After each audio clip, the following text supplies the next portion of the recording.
I found an alien corpse, shared by CIA burps.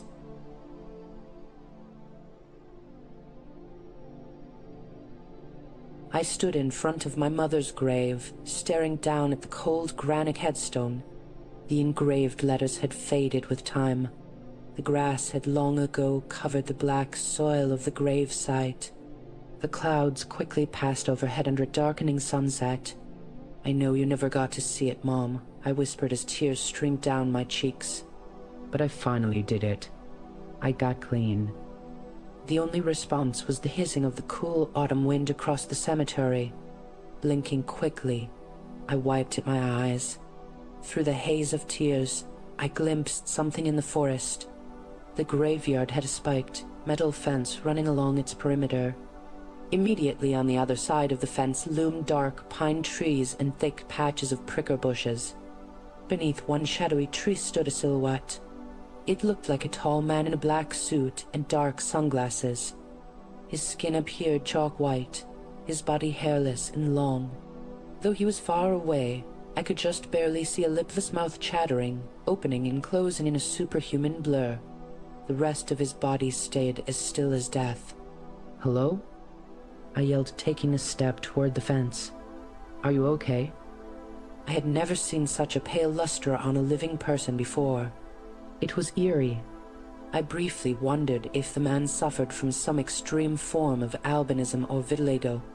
It looked like all the blood had been drained from his body. A feeling of dread gripped me as the lipless mouth abruptly slammed closed. The man stayed as still as a statue, keeping his back straight and his body rigid. I squinted, seeing that his skin appeared strange. It looked as hard as marble, inhumanly clear and flawless. The feeling of dread only increased. Stumbling away, I spun and began running in a blind panic towards my car. I was the only one in the graveyard, the sole living person in this orchard of bones. I flung the door open, slamming it shut and locking it immediately. Night quickly descended like a falling knife. I flipped the lights and engine on. The cemetery had only a single shared exit and entrance. It stood at the end of the circular paved road that encircled the bone orchard. As I put the car in drive, I glanced quickly in the rear-view mirror. I instantly had to repress an urge to scream. The man in the black suit was standing directly behind my car now, as if he had been teleported there. He had his sunglasses in one hand now. Two protruding cataract eyes stuck out the front of his head, each the size of a small orange. Slitted, reptilian pupils ran down the length of the alien eyes. There was a look of primal fury frozen across the deathly white face. I accelerated as fast as the car would go. It took off like a bucking horse, the engine whining with a high-pitched mechanical sound. I continuously glanced in the rear-view mirror as increasing waves of terror ran down my spine, but I saw no sign of the man in the black suit. I peeled down the graveyard's lonely road and out onto the dark, empty streets of Frost Hollow. As I disappeared around the turn, I saw the brake lights turn on, painting the surroundings in its crimson light. With trembling hands, I pulled out my cell phone, dialing my brother Philip's number. I had heard of others in the town getting visits from the men in black. Many had mysteriously disappeared soon afterwards. Others became hermits, deleting all their social media and turning off their phones. One rumor stated that a local conspiracy theorist writing about lights in the sky had allegedly received a visit from the strange men. Within 24 hours, he sold his house, scrubbed as much personal info as he could from the internet, and bought a one-way plane ticket out of the USA. I hadn't actually believed any of the rumors circulating, but my brother Philip had. He had been stockpiling ammo and guns for the last few weeks. I pressed the dial button as I sped around a corner, looking up in time to see a naked woman stumbling down the road only a few feet away. She was walking towards my speeding car with glazed, sightless eyes. Strange, circular bruises covered the length of her body. I slammed on the brakes. The car fishtailed as I spun the wheel all the way to the left. A silent scream welled up in my throat as the world spun around me in a circle. The front bumper missed the woman by inches, but still she never reacted. In a cloud of smoke and burnt rubber, I nearly smashed into a thick oak tree. The back of the car missed the trunk by less than a foot as the car finally came to a stop. My heart was pounding my ears, so fast that it came across like a rushing waterfall. I heard a small voice somewhere nearby, as muffled and quiet as a whisper. It said, "Hello? Hello?" in a confused voice over and over. I looked down at my lap, seeing my brother's name emblazoned across the screen. With trembling fingers, I picked it up and put it to my ear. "Philip, I saw them," I whispered. "The men in black. I need help." "Where are you?" he whispered frantically. I looked around, seeing the naked woman still stumbling blithely down the middle of the road in a zombie-like trance. "And down the road from Mom's grave," I said. "There's some weird shit going on. I almost just hit a naked woman. She looks drugged." Philip swore on the other end of the line. "You need to get out of there immediately," he said. "Come here. We can barricade ourselves inside and take them out one by one if we need to."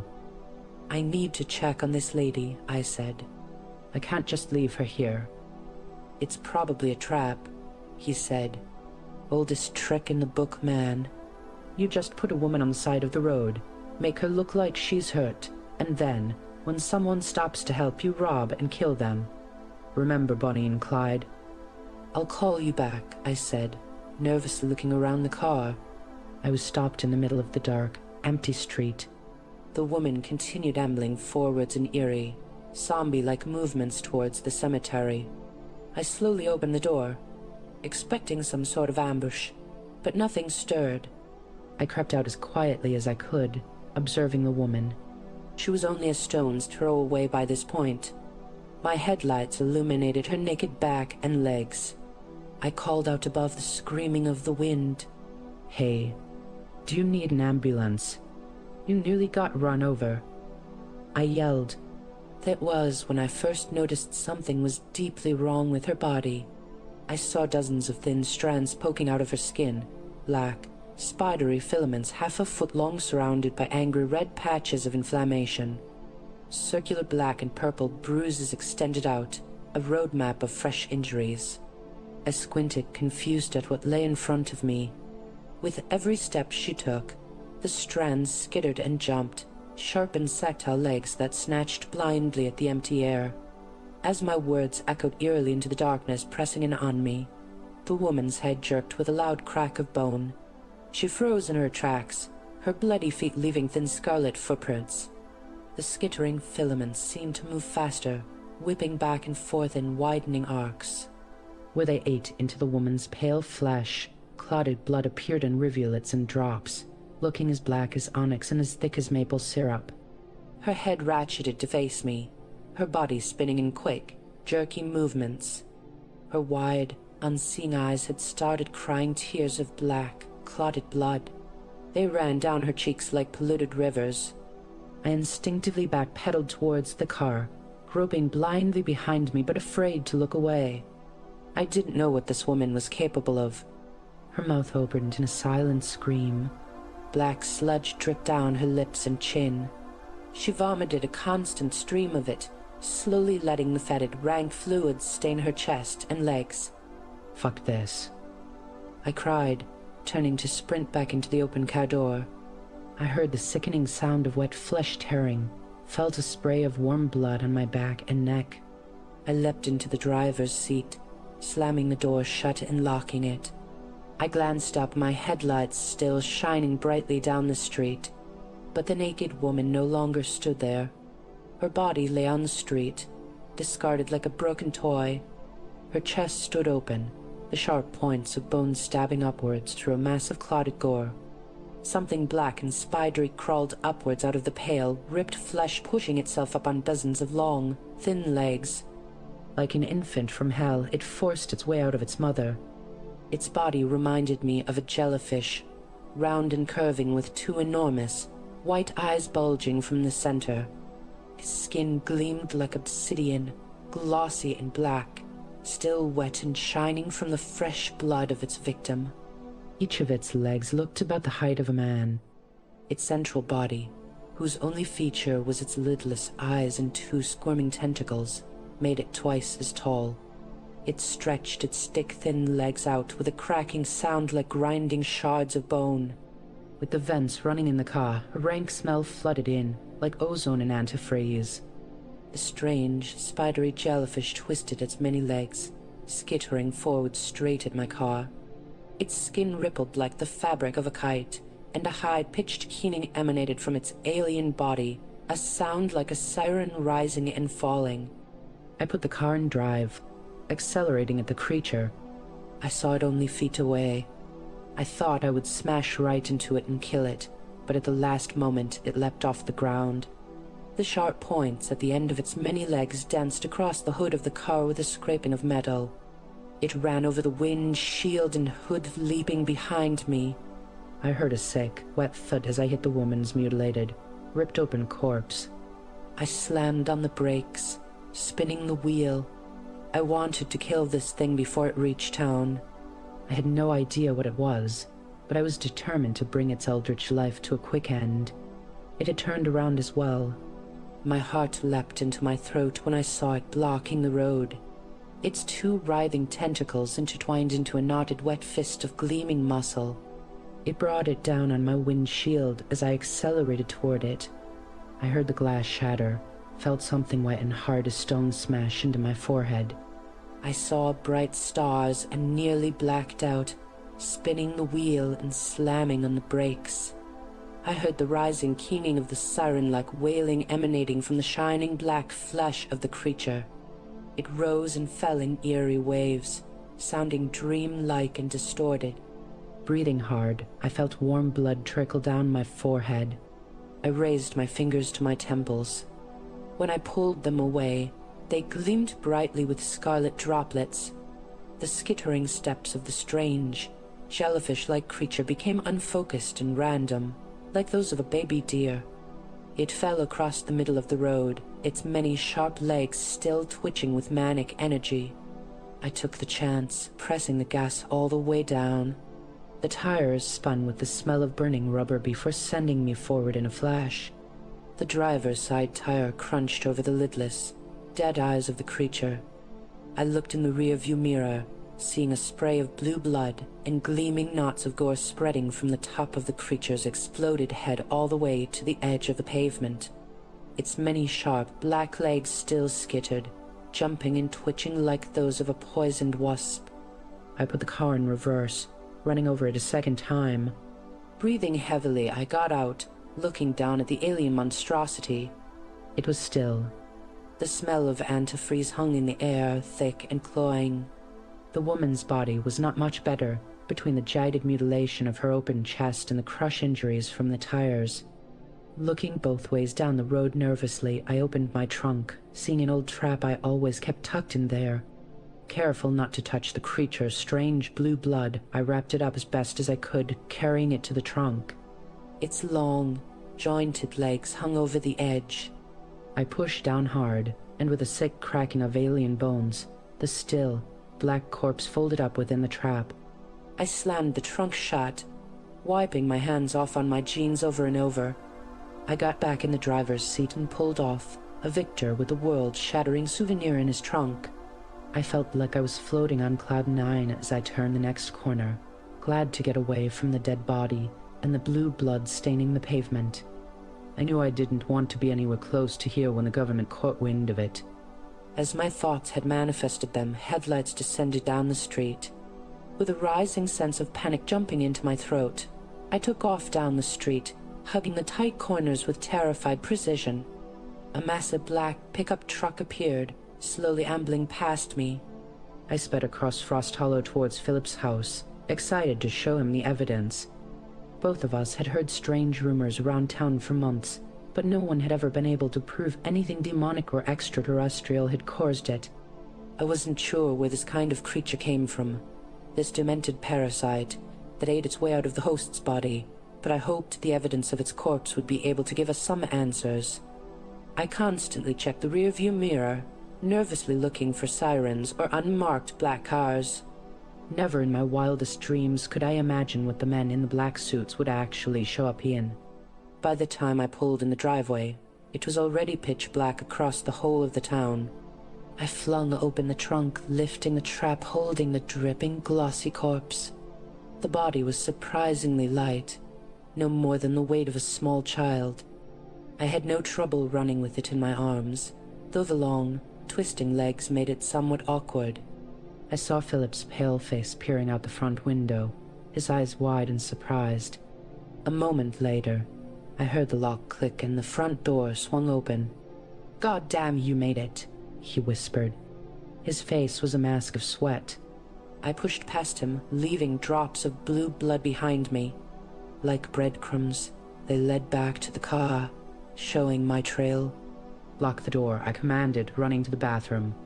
I dropped the still, black corpse into the tub. The trap unfurled, showing the smashed head and twisted legs hiding underneath. I heard Philip creeping behind me. "Holy shit, little brother," he exclaimed, his blue eyes round orbs of shock. "What radioactive pond did you pull that thing out of?" "This came out of a person," I said, staring grimly down at the spidery limbs and thick, sludge-like gore. "I saw this woman walking down the road, and these legs were sticking out of her back and chest. This thing attacked my car. It nearly killed me. It ended up smashing my windshield and slicing me up pretty bad. In the end, I got it, but I shook my head, feeling overwhelmed and sick. I wondered if the police would track me down when they found the woman's body. What about the men in black?" Philip asked. "You said they were watching you." "Just one, I think," I said. "It was watching me at the graveyard." Philip frowned, pulling the shower curtain closed. "We need to arm ourselves," he told me. "If the rumors I've been hearing around town are true, then we might have some visitors eventually. Remember how Mom used to say that if we didn't wash between our toes, tiny spuds would start growing there?" Philip asked, a wry half-smile playing on his thin lips. The memory came back to me, simultaneously full of love yet emanating a bittersweet sense of loss and sadness.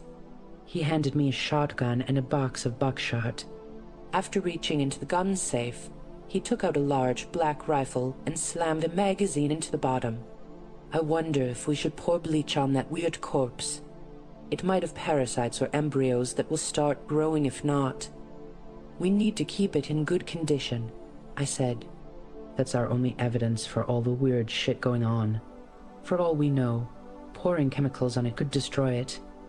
He opened his mouth, looking like he was about to respond, when we heard a loud knocking on the front door. Philip froze like a deer in the headlights. I saw my terror reflected there like a grim death mask. "Don't panic. It might just be," he began when the knocking sounded again, louder and more insistent this time. Side by side, we ran down the hallway, sprinting down the steps and glancing out the front window.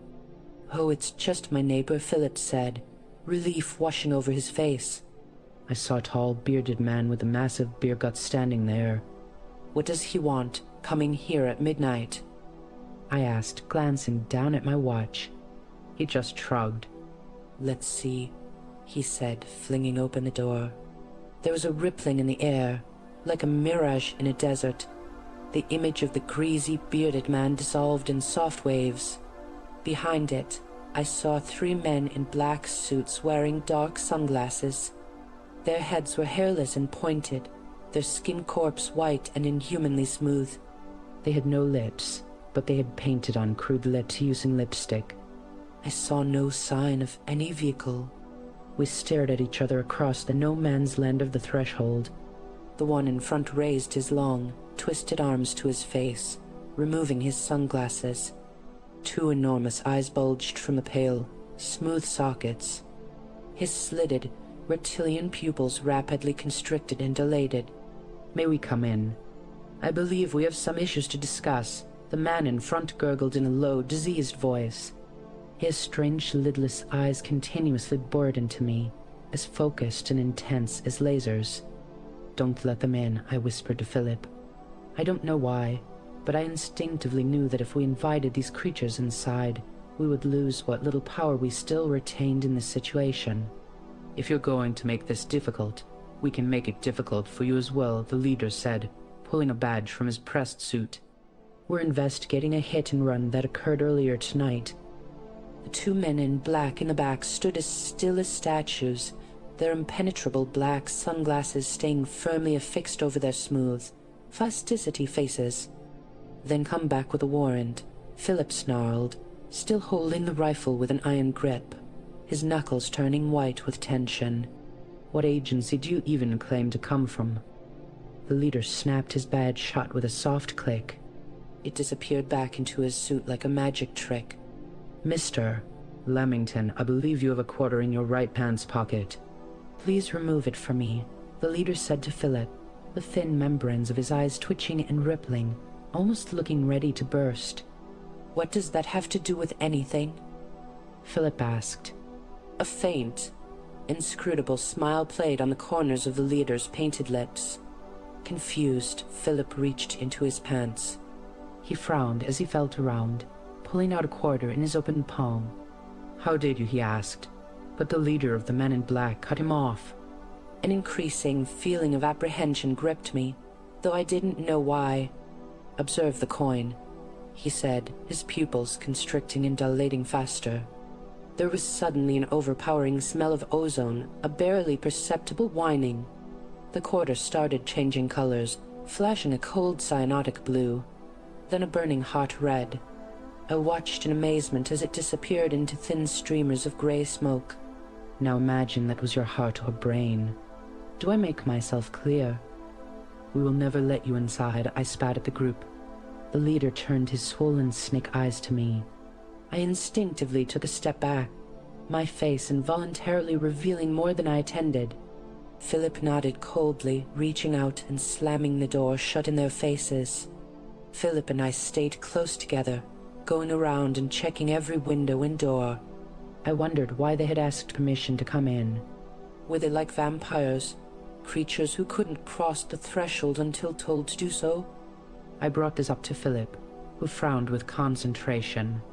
"The vampire thing is just an old myth," he said, his eyes nervously flicking out the front window every few seconds. We still held our firearms tightly to our chests.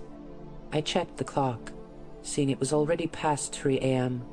Evil spirits can't enter your mind without being invited, at least according to medieval rumors. People unintentionally invite them in through various practices. Sometimes evil spirits enter people who played with the occult, or someone who committed murders. They tend to target those whose minds are overflowing with hate, confusion, and... I heard a shattering of glass from the back of the house. Both Philip and I jumped, looking from the living room to the kitchen door.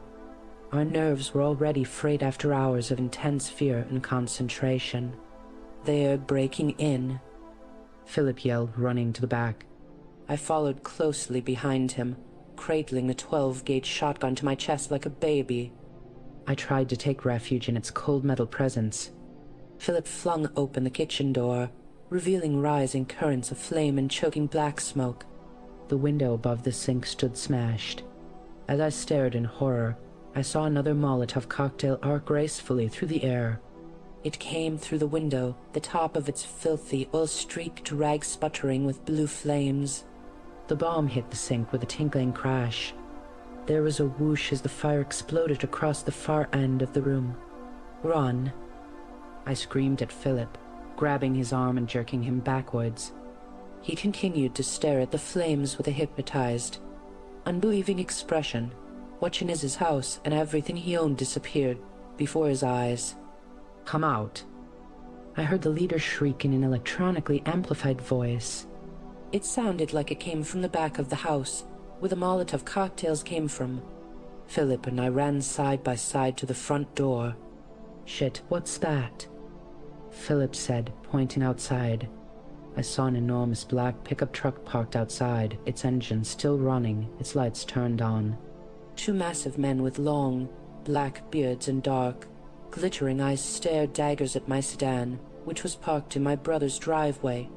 A sense of horror overtook me as I realized they were staring at the hood and shattered windshield, where the blood of the woman and the creature still glimmered darkly. The men looked like they could have been professional football players. They were stocky and tall with thick layers of muscles covering their bodies. They were both dressed in full camo. The one in front had a black caterpillar hat covering his massive head, while the one in back let his long, greasy brown hair spill over his shoulders. Both carried large black pistols in their right hand. "Come out. I know you murdered my daughter." The man in the caterpillar hat screamed in a voice that shivered with insanity. "You ran her over not even a half a mile from where I live." "This is payback time, fucker." He glanced at the other man and gave a barely perceptible half-nod. As one, they raised their pistols and started emptying the magazines, shooting at the windows and doors of the burning house. An insane, fanatical luster shone on their faces. The smoke had grown thick across the entire first floor by this point. I didn't know where the men in black were, but I was just as afraid of running into them as I was of the two insane hunters outside. The pistol bullets pinged crazily through the house, hitting lights and erupting through drywall. "We need to get out of here," I cried, grabbing Philip's shoulders and shaking him. He looked dissociated and shell-shocked. "We're going to burn alive or get shot." "The basement," he cried. "We'll go out the basement door to the side of the house." I nodded, not giving us a moment to consider alternate possibilities. We both knew we had run out of time. We flew down the basement stairs. The power went out at that moment, plunging us into darkness except for the strobing, flickering light from the fire upstairs. Philip flicked a lighter with his left hand, holding it out in front of him to ward off the creeping shadows. The air was much cooler and easier to breathe in the basement, at least for the time being. Thin streams of black smoke had already started filling it, floating across the room like ghosts. Philip ran up the few concrete steps leading out. In front of us stood two metal doors angled at 45 degrees. Beyond that lay freedom or death. "Let's go," I hissed, being as quiet as possible.